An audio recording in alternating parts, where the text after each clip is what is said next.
आप सबको मेरा नमस्कार।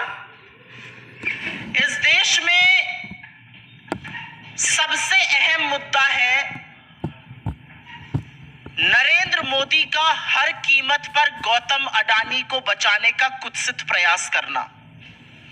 यह देश जानता है, अब देश का बच्चा बच्चा जानता है कि अडानी को बचाने के लिए देश हित को भी गिरवी रखकर नरेंद्र मोदी हर कीमत चुकाने को तैयार है। लेकिन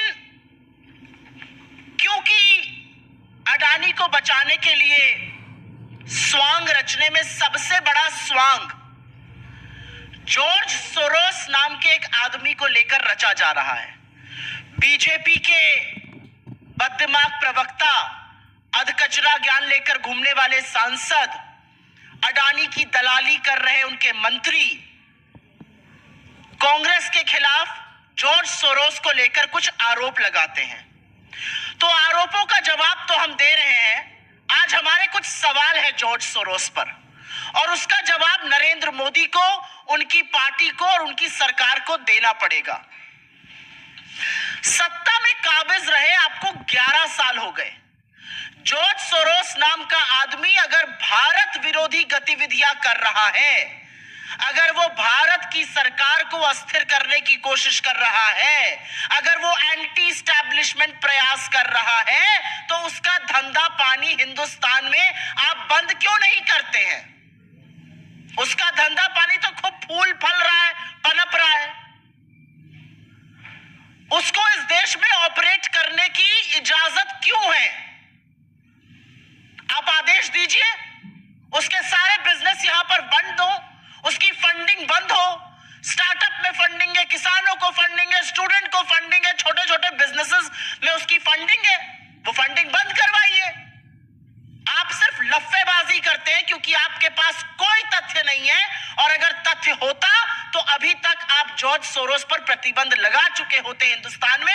और लिखिए यूएस की सरकार को और कहिए कि एक ऐसा व्यक्ति है जो हमारे देश में अनिश्चितता का माहौल बनाने की कोशिश कर रहा है, भारत विरोधी गतिविधियां कर रहा है, उसका प्रत्यार्पण हो, हम यहां पर उसके खिलाफ एक्शन लेंगे। लेकिन आप ऐसा कुछ नहीं कर रहे हैं। और अब सुनिए नरेंद्र मोदी की सरकार जॉर्ज सोरोस के लिए कर क्या रही है। नरेंद्र मोदी खुद और उनकी सरकार जॉर्ज सोरोस को पैसे दे रही है। और हम बीजेपी की तरह व्हाट्सएप के खर्रे पढ़कर नहीं आते, तथ्य और सबूत लेकर आते हैं। ये तथ्य और सबूत मेरे हाथ में है जो मैं आपके साथ साझा भी कर लूंगी। जॉर्ज सोरोस की ओपन सोसाइटी नाम की जो फाउंडेशन है, उसका इस दुनिया के 68 देशों में प्रोजेक्ट चल रहा है। और उन 68 देशों में जो प्रोजेक्ट है, उसकी फंडिंग, उसकी असिस्टेंस, उसकी एड यूएन डेमोक्रेसी फंड से आती है। UN democracy fund UN secretary general की नाक के नीचे है, यूएन सेक्रेटेरिएट में है, और यूएन डेमोक्रेसी फंड में करीब 45 देश डोनर हैं। और नंबर 4 के डोनर मोदी जी हैं, हिंदुस्तान है। क्यों डोनेट कर रहे हैं आप? आपने 900,000 यूएस डॉलर्स पिछले 8 सालों में क्यों दिए यूएन डेमोक्रेसी फंड को, जो जॉर्ज सोरोस को फंड कर रहा है? सवाल आपसे यह पूछा जाएगा।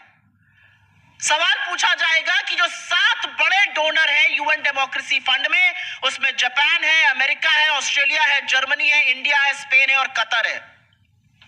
इंडिया चौथा नंबर का डोनर है। यूएन डेमोक्रेसी फंड को आप डोनेट करते हैं, यूएन डेमोक्रेसी फंड से पैसा जो है वो जॉर्ज सोरोस को जा रहा है, उसके 68 प्रोजेक्ट्स को जा रहा है, और आपको सिर्फ लफ्फाजी करनी है। क्यों आप जॉर्ज सोरोस को पैसा दे रहे हैं? क्यों आपने 900,000 यूएस डॉलर्स उनको दिए? लेकिन अभी बीजेपी और जॉर्ज सोरोस की जो मिली भगत और कहानी है ना, वो खत्म नहीं हुई है। जॉर्ज सोरोस का हिंदुस्तान में आना हुआ 1999 में। अटल बिहारी वाजपेयी इस देश के प्रधानमंत्री थे। तब वो कुछ फेलोशिप और स्कॉलरशिप जैसी चीजें दिया करते थे। 2014 से उन्होंने ग्रांट प्रोग्राम शुरू किया और जॉर्ज सोरोस की ओपन सोसाइटी का Soros economic development fund SEDF के दो बड़े इन्वेस्टमेंट आर्म, सोंग फंड जो ISB में चलता था और दूसरा अस्पाडा। कृपया फोटोज दिखाना शुरू करें। सोरोस का जो फंड अस्पाडा था उसने करीब $90 मिलियन छोटे उद्योगों में, किसानों के में, स्टार्टअप में, तमाम जगह इन्वेस्ट किए। लेकिन बड़ा पैसा अस्पाडा ने सोशल इंपैक्ट के तहत दो कंपनियों को दिया। ये दो फंड वेंचर्स थे, इन दो कंपनियों को बड़ा पैसा दिया। उन कंपनियों के नाम है नियो ग्रोथ और कैपिटल फ्लोट। और कैपिटल फ्लोट की बात करते हैं। कैपिटल फ्लोट के ये फाउंडर्स हैं गौरव हिंदुजा और शशांक ऋष्यशृंग, स्टैनफोर्ड ग्रेजुएट्स हैं, कैपिटल फ्लोट चलाते हैं। इन्होंने करीब $300 मिलियन, $300 मिलियन की फंडिंग 40,000 छोटे उद्योगों, किसानों, स्टार्टअप ऐसी जगहों पर करी है। यह कैपिटल फ्लोट अब एक्सियो के नाम से जाना जाता है और यह एक्सियो जो है यह फंडिंग कर रहा है। जैसा कि मैंने आपको कहा, यह कैपिटल फ्लोट है। कैपिटल फ्लोट में बड़ा पैसा सोरोस के इन्वेस्टमेंट आर्म अस्पाडा, जो अब लाइट रॉक के नाम से जाना जाता है, उसने लगाया। कैपिटल फ्लोट का नाम अब बदल के एक्सियो हो गया है और उसको ये दो नौजवान गौरव हिंदुजा और शशांक ऋष्यशृंग चलाते हैं। ये दो नौजवान प्रतिभावान हैं। इन्होंने $300 मिलियन इन्वेस्ट किए हैं, 40,000 छोटे मध्यम लघु उद्योगों को दिए हैं। इन्होंने करीब पैसा किसानों को दिया है, स्टार्टअप में लगाया है। ये मोदी जी के दोनों व्यक्ति बड़े प्रबल समर्थक हैं। उनके साथ काफी मंच साझा करते हैं। आपको दिख रहा है इस फोटो में नरेंद्र मोदी, गौरव हिंदुजा, अमिताभ कांत, जितेंद्र सिंह। गौरव हिंदुजा इसके फाउंडर हैं, तमाम मंच साझा करते हैं। उनके दूसरे फाउंडर शशांक ऋष्यशृंग हैं, वो भी मंच साझा करते हैं, खुश होते हैं। प्रधानमंत्री जी से मिलकर ये लोग गौरवान्वित महसूस करते हैं। प्रधानमंत्री इनके कार्यक्रमों में जाते हैं, मंच साझा करते हैं इनके साथ। और ये सिर्फ प्रधानमंत्री के प्रबल समर्थक नहीं है, ये उनके नोटबंदी जैसे कानूनों को ऐतिहासिक भी बता चुके हैं। ये गौरव जी का एक ट्वीट मुझे मिला है, एक पोस्ट मिला है कि जबरदस्त आपने फैसला किया है, जबरदस्त फैसला है नोटबंदी का। इस तरह की बातें जो हैं यहां पर आपको दिख रही हैं। Champions of change NITI Aayog का एक फंक्शन था, उसमें कैपिटल फ्लोट के फाउंडर होने की हैसियत से ये दोनों लोग आए थे और वहां पर इन लोगों ने खूब मंच साझा किया, फोटो खिंचवाई, जैसा कि मैंने आपको इन दोनों फोटो में दिखवाया है। एक गौरव हिंदुजा है, एक शशांक ऋष्यशृंग है। ये सोरोस बैक्ड फंड, ये सोरोस के पैसे से पोषित फंड चलाते हैं। और अगर सोरोस देश विरोधी काम कर रहे हैं तो ऐसे व्यक्तियों के साथ आप मंच क्यों साझा कर रहे हैं? और अब आगे की कहानी सुनिए। मंच ही साझा नहीं कर रहे हैं, यह रिश्ता बहुत गहरा है, बहुत गहरा है और बहुत प्रगाढ़ रिश्ता है। शशांक जी का विवाह 2017 में मुंबई में हुआ और इस विवाह में प्रिया शाह जी के नाम की युवती थी, उनसे विवाह हुआ। प्रिया शाह जी राजेश शाह जी की बेटी है और वीरेंद्र शाह जो बीजेपी के कोषाध्यक्ष होते थे उनकी पोती हैं। वीरेंद्र शाह जी वही व्यक्ति हैं जो राज्यसभा सांसद भी रहे और उसके बाद पश्चिम बंगाल के गवर्नर रहे। और 2013 में जब उनका निधन हुआ तो तत्कालीन भाजपा अध्यक्ष राजनाथ सिंह जी ने उस पर ट्वीट करके शोक संदेश भी जारी किया था। शशांक ऋष्यशृंग की शादी भाजपा के नेता वीरेंद्र शाह की पोती प्रिया शाह से हुई। उस शादी में लाल कृष्ण आडवाणी शामिल थे, उस शादी में देवेंद्र फडणवीस शामिल थे, ये आपके सामने तथ्य है, उस टाइम के अखबार जो बता रहे हैं कि उस बड़े विवाह में जो संपन्न हुआ, दूसरा भी दिखाइए अडवाणी जी वाला, उसमें कौन कौन आया था, ये सब लोग उसमें शामिल हुए। शादी में वर वधू को आशीर्वाद दिया। और उसके एक ही साल पहले जब प्रिया के भाई मतलब वीरेंद्र शाह जी के पोते की शादी हुई थी तो उसमें पीयूष गोयल वगैरह भी शामिल हुए थे। तो रिश्ता बहुत गहरा है। शशांक ऋषि सिंह का बीजेपी के एक परिवार से रिश्ता है, लेकिन वो जॉर्ज सोरोस द्वारा पोषित एक फंड को चलाते हैं, कैपिटल फ्लोट, जो अब एक्सियो है। तो इस पर अब हम क्या कहें? हमारा सवाल है कि ऐसे लोगों के साथ आप क्या कार्रवाई करिएगा? ऐसे लोगों के खिलाफ आप क्या कार्रवाई करिएगा? बीजेपी सोरोस पोषित लोगों से रिश्ता क्यों रखती है? नरेंद्र मोदी सोरोस पोषित लोगों से गलबैया क्यों करते हैं? अगर जॉर्ज सोरोस इस देश के खिलाफ गतिविधि कर रहे हैं तो यूएन डेमोक्रेसी फंड जो उनको पैसा देता है उसमें आप डोनर क्यों हैं? ये सारे सवाल आपसे पूछे जाएंगे, इस मंच से नहीं, हर जगह से पूछे जाएंगे। और अब क्योंकि दो चार झूठ और बोले गए हैं तो वो भी बताना जरूरी है। डूबते को तिनकों का सहारा, बीजेपी को फेक न्यूज का सहारा। मीडिया पार्ट लगाइए जरा। एक फ्रेंच मीडिया कंपनी है media part. Please put media part, the last one. एक फ्रेंच मीडिया कंपनी है मीडिया पार्ट। जब बीजेपी के अधकचरे ज्ञान वाले लोगों ने प्रेस कॉन्फ्रेंस करी और दलाल जो बने हुए हैं सदन में बोले तो उन्होंने मीडिया पार्ट का हवाला दिया। गजब बात है। मीडिया पार्ट ने डिनाई कर दिया कि नहीं, हमारे बल पर फेक न्यूज मत फैलाइए। फैक्ट्स जो हैं आपकी कंस्पिरेसी थ्योरी को डिनाई करते हैं, हमने कोई ऐसा आर्टिकल ही नहीं छापा है। ये तो मीडिया पार्ट ने बीजेपी की फेक न्यूज का कच्चा चिट्ठा खोल दिया।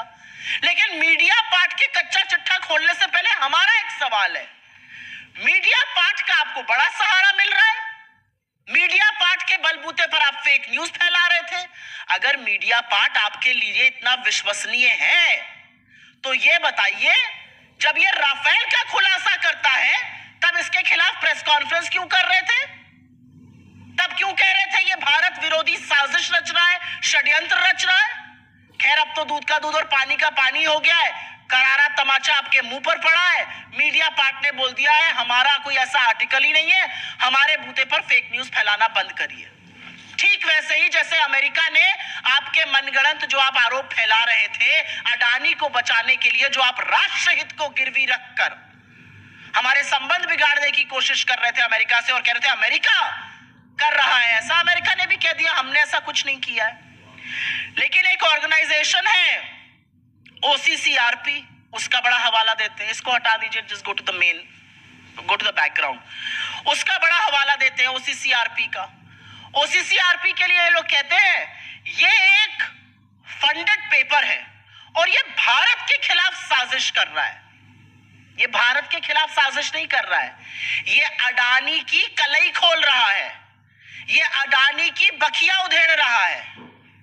और इससे दिक्कत है क्योंकि ये गौतम अडानी और नरेंद्र मोदी के संबंधों की बखिया उधेड़ रहा है। इससे दिक्कत है क्योंकि इसी OCCRP ने अपनी इन्वेस्टिगेटिव रिपोर्ट में कहा था कि विनोद अडानी के जो दो सहयोगी हैं चांगचुंग लिंग और नासिर अली शाबान अली, उनके पास अडानी ग्रुप की 4 लिस्टेड कंपनियों के 13% शेयर हैं। भारत का कानून कहता है किसी भी लिस्टेड कंपनी की 25% जो शेयर होल्डिंग है वो जनता के पास होनी चाहिए। उस 25% में से 13% विनोद अडानी के सहयोगी लेकर बैठे थे।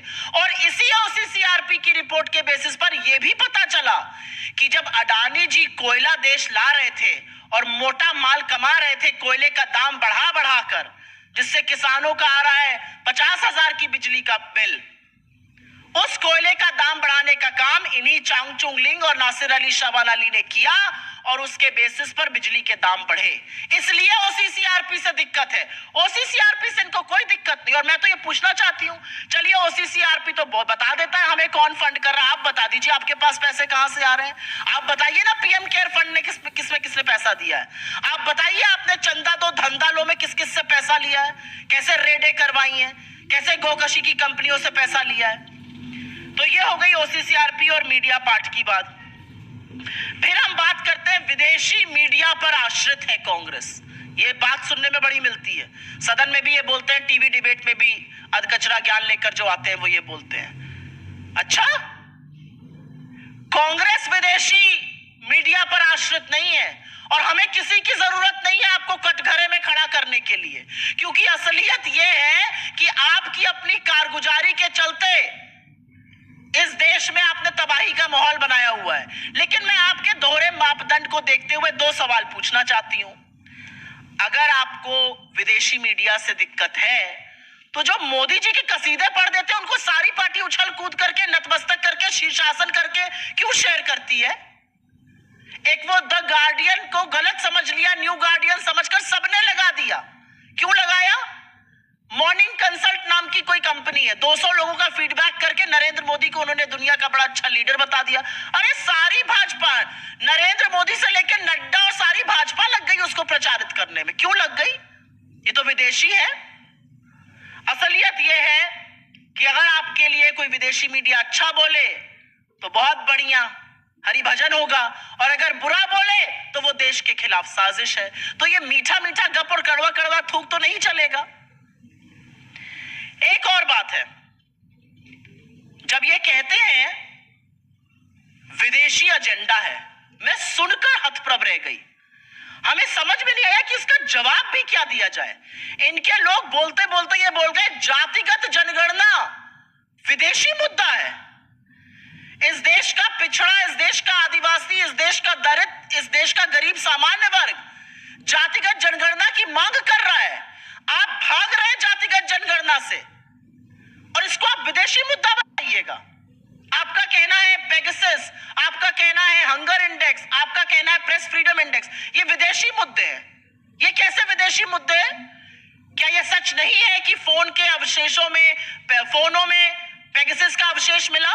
क्या यह सच नहीं है कि हम निरंतर भुखमरी इंडेक्स पे गिर रहे हैं? क्या यह सच नहीं है कि प्रेस फ्रीडम इंडेक्स में हिंदुस्तान 159 आउट ऑफ 180 है? क्या यह सच नहीं है कि 165 देशों की सूची में ह्यूमन फ्रीडम में हम 109 पर हैं?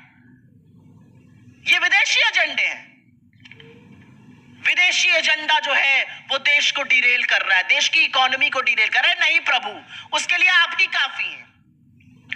आपकी नोटबंदी, आपका गब्बर सिंह टैक्स और आपने जिस तरह से पूंजीपतियों को बढ़ावा दिया और किसानों को, छोटे लघु मध्यम उद्योगों को खत्म किया, उसकी वजह से भयावह बेरोजगारी है, आर्थिक असमानता है, लोगों की आय थम सी गई है और सिर्फ मोदी और अडानी को जुटाने में आप सब के सब लगे हुए हैं।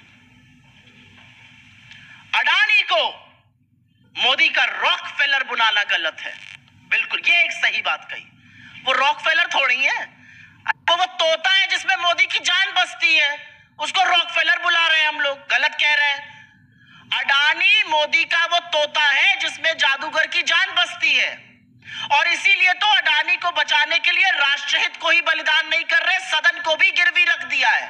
सारी सरकार, सारी पार्टी अडानी को बचाने में जुटी हुई है। क्या यह सच नहीं है कि आप घूम घूम कर अडानी को डील दिलाते हैं? क्या यह सच नहीं है कि आप अडानी के हवाई जहाज में घूमकर अपना प्रचार करते थे? क्या यह सच नहीं है कि आपने कानून बदले अडानी को पोर्ट एयरपोर्ट देने के लिए? क्या यह सच नहीं है कि आपने सिख कंपनीज को, जो कंपनियों में गड़बड़ी हो जाती है, उनको कौड़ियों के दाम पर अडानी को दिया? क्या यह सच नहीं है कि अडानी के चलते आपने नीति आयोग और फाइनेंस मिनिस्ट्री की भी अनदेखी करी? तो असलियत यह है कि जब जब आपकी कलई खुलेगी तब तब आपको कांग्रेस अपने साथ और अपने सामने नजर आएगी। लेकिन मैं फिर से उस सवाल पर जाना चाहती हूं जिससे मैंने अपना प्रेस वार्ता शुरू करी थी, और सवाल यह है कि जॉर्ज सोरोस अगर देश विरोधी हरकतें कर रहा है तो उसका धंधा पानी यहां क्यों चल रहा है? उसके प्रत्यार्पण के लिए आपने चिट्ठी क्यों नहीं लिखी? उसके द्वारा फंडेड जो फंड्स हैं उनके लोगों से आपकी साठगांठ क्यों है? उनके बीजेपी वालों का क्यों हो रहा है, ये सारे सवाल आपसे पूछे जाएंगे। आपसे पूछा जाएगा कि क्यों आप जॉर्ज सोरोस द्वारा फंडेड लोगों के साथ मंच साझा करते हैं, और क्यों नहीं आप जॉर्ज सोरोस के जो फंडेड फंड्स हैं उनको बंद करवा दीजिए, करवाइए बंद। आज सवाल इस बात का है, व्हाट्सएप के खर्रे पढ़कर आरोप लगाना बहुत इजी है, तथ्यों के साथ और प्रमाण के साथ हमने अपनी बात रखी है। अगर बीजेपी के अंदर दम होगा तो वो जरूर इन बातों का जवाब देगी। I will very very briefly make a few points in English just for the benefit of people who are non-Hindi speaking. The BJP is relentlessly trying to save Adani. A really big question is why? Why are you saving Adani? And to what extent are you going to save him? You have decided the parliament will not function. The reality is that it is the ruling party which is obstructing proceedings. It is the ruling party which is asking for adjournment. It is the ruling party which is going in the well of the house. It is the ruling party that's causing disruption. And which is why our democracy is on test. But because you hide behind a man called George Soros, and I give two hoots about who George Soros is, the reality is that you have to answer a few questions. If George Soros is indeed running an anti-India agenda, what are you doing to shut him down in India? Why are you contributing to the UN Democracy Fund, which actually aids 68 projects of George Soros around the world? Why have you contributed $900,000 in the last 8 to 10 years in this UN Democracy Fund? Why are you the fourth largest donor in the UN Democracy Fund? Why are you even a part of the UN Democracy Fund that's giving money to George Soros? So in a way, Mr. Modi is funding George Soros. George Soros came to India in 1999. Atal Bihari Vajpayee ji was the Prime Minister of this country. He came to India, he used to give some fellowships and scholarships. But it was in 2014 that his grant program started. George Soros' Open Society has a Soros Economic Development Fund. It has two big funds, Song Fund and Aspada, which is now known by another name. It has been bought over. Aspada, please go to the first one. Aspada was backed by Soros, and this invested money in two big funds, Neo Growth and Capital Float. Capital Float, founded by these two gentlemen, seemingly bright young boys, Gaurav Hinduja and Shashank Rishyasingh. This fund is now known as Axio, and Axio, like I said, Gaurav Hinduja and Shashank Rishyasingh. This fund, these are the two founders. They are seemingly very fond of Mr. Modi. They have shared public platforms with him. They have supported his demonetization, but they were funded by George Soros. Why are you spending time? Why are you sharing the stage? Why are you backing people who have been funded by George Soros? And it doesn't just end there. Shashank Rishyasingh is married to the granddaughter of Viren Shah. Viren Shah is an ex-treasurer of the BJP. He was also the governor of West Bengal between 1999 to 2004 when Atal Bihari Vajpayee was in government. And when Shashank Rishyasingh got married to Viren Shah's granddaughter, people like Mr. Advani and then Chief Minister Devendra Fadnavis attended this wedding. When her brother had gotten married, Piyush Goyal and multiple other people had gone. So the question is that what are you doing about all of these funds? And these are not small operators, by the way, just for your information. Axio has supported 40,000 small businesses across the country. It has invested $300 million in small businesses, startups, and other places like that. Has given money to farmers. What are you doing about this? If Soros is running an anti-India agenda, how is money from his fund flowing into Indian startups, flowing into Indian small ventures, flowing into these funds? And why are you sharing platforms with people who are backed by Soros? The reality is that you have zero proof. The reality is you have no evidence. And the reality is you are only hiding behind Soros because You need an alibi to save Mr. Adani. Go back to the main screen, please. And as far as allegations of OCCRP is concerned, OCCRP brought to light how 13% of the public float in 4 Adani listed entities was held by Chang Chung Ling and Nasir Ali Shaban Ali, aides of Vinod Adani. It also brought to light how coal prices were inflated by these 2 individuals, how prices of electricity considerably went up because of them. Media part, another media organization being quoted by the BJP, has issued a big fat denial and has said that this amounts to spreading fake news because they have never published an article like this. But the counter question is, you want to use media part. Media part has called out your fake news. But even before that, if you want to give media part some relevance, why are you not talking about the Rafale scam? Because media part also reported on the Rafale scam. It's very convenient for you to not talk about the Rafale scam. The reality is that whether it is the foreign media, which reports, when it reports against you, is a part of some anti-India conspiracy, but you resort to reporting to foreign media when it talks well of Mr. Modi. From Morning Consult to The Guardian, to anybody who has one good thing to say about the Prime Minister, it will be reported by every BJP handle, every BJP worker, every MP, every minister, everybody. Why? And do you honestly believe that we need foreign media to put you in the dock? Your own policies, your own failures, which have caused joblessness, high prices, income inequality, incomes being stagnant. These are reasons enough to put you in the dock. And which is why we are asking the question, why are you taking attention away from the one big scam that this country must discuss, that Parliament must discuss, that Parliament must know? And that is the Adani scam. The Adani scam, which has raised questions on India's corporate governance, India's credibility of markets, India's rule of law and order, amongst various other things. I will go back and raise the final point that I raised before, that there are people associated with the George Soros Fund, backed by that fund, who are very pally with you, who you support. Why are you doing that? And if George Soros is indeed doing an anti-India activity, shut him down. Why are you not doing that either? Why have you not written to the US?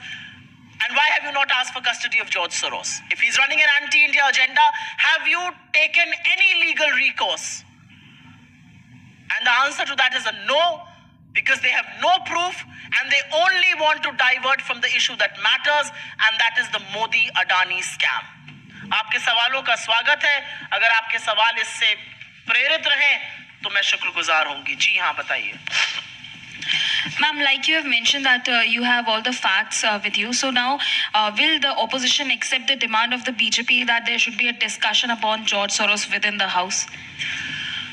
We will accept the demand the day BJP accepts the demand to do a discussion on Gautam Adani. And I will tell you why.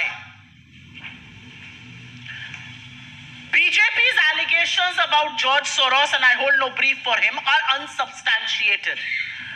But as far as Gautam Adani is concerned, he has been indicted by the grand jury from the Department of Justice in the United States.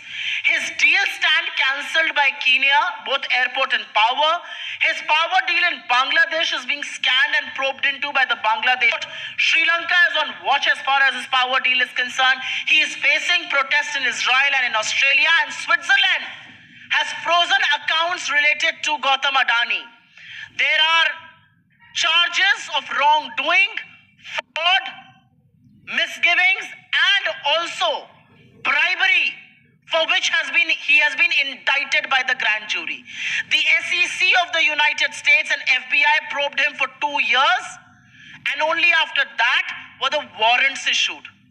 The BJP does not want to talk about a man who faces warrants from the United States of India, or United States of America, and in India, they want to protect him? I mean, what sort of logic is this?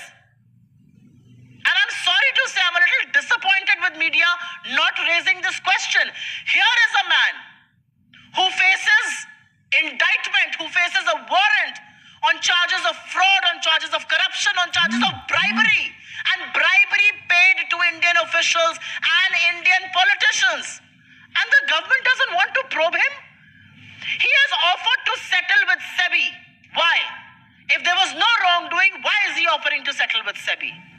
Do you not want to know what the charges are? Do you not care about the credibility of our stock markets, the credibility of our corporate sector? Do you not care about the kind of allegations this raises and raises questions on our rule of law both in spirit and in letter? What are we talking about?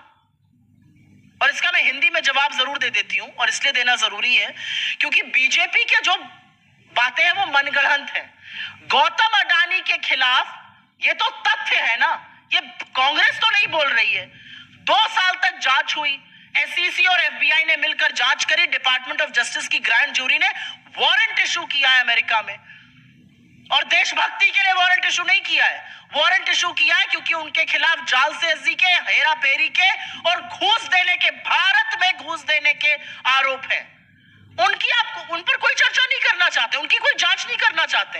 एक ऐसा व्यक्ति जो देश का नाम डुबो रहा है, जिसकी डील कीनिया में कैंसिल हो रही है, उनकी एयरपोर्ट और पावर की डील, बांग्लादेश का कोर्ट उनकी डील की जांच कर रहा है, श्रीलंका वॉच पर है उनकी डील की जांच करने के लिए, इजराइल और ऑस्ट्रेलिया में उनको विरोध प्रदर्शन का सामना करना पड़ रहा है, स्विट्जरलैंड ने उनसे संबंधित अकाउंट्स को फ्रीज कर दिया है। एक ऐसा व्यक्ति जो देश के लिए इतनी सारी चीजें सिर डुबो रहा है हमारा, उस पर आप चर्चा नहीं करेंगे क्योंकि उस तोते में आपकी जान बसती है, और आप हमसे एक्सपेक्ट करते हैं कि हम बाकी चीजों पर चर्चा करेंगे। ये तथ्य है, ये आंकड़े हैं, ये सबूत हैं, और आपने देश हित को गिरवी रखने में कोई भी कवायद नहीं छोड़ी है। आपने अमेरिका पे आरोप लगाया, अमेरिका ने पलट के कह दिया गलत है। आपने मीडिया पार्ट पर आरोप लगाया, उन्होंने पलट के कह दिया आप हमारे सारे फेक न्यूज ना फैलाइए। आप किसी चीज की जांच नहीं करना चाहते अडानी पर, जिसके ऊपर इतने संगीन मतलब वारंट इशू है आदमी के खिलाफ, आप उसकी जांच नहीं करना चाहते हैं। ये राजा तोते को बचाने का काम कर रहा है, लेकिन तोता बच नहीं पाएगा जी। There is only one demand, and that one demand is that Gautam Adani needs to be probed, a JPC needs to be formed, and he needs to be arrested. The kind of charges he is facing, bribery of over 2200 crore rupees, 2200 crore रुपए की जिस आदमी के ऊपर घूस का आरोप है, गबन का आरोप है, जालसाजी का आरोप है, हेराफेरी का आरोप है, स्टॉक मैनिपुलेशन का आरोप है, वो आजाद घूम रहा है। गिरफ्तार करिए उसको, ये हमारी डिमांड है। हमारी डिमांड है जेपीसी, और हमारी डिमांड है सदन में गौतम अडानी पर चर्चा हो। आप चर्चा से क्यों भाग रहे हैं? इस पर और कोई सवाल? बहुत धन्यवाद आप लोगों का। जी हाँ, बोलिए।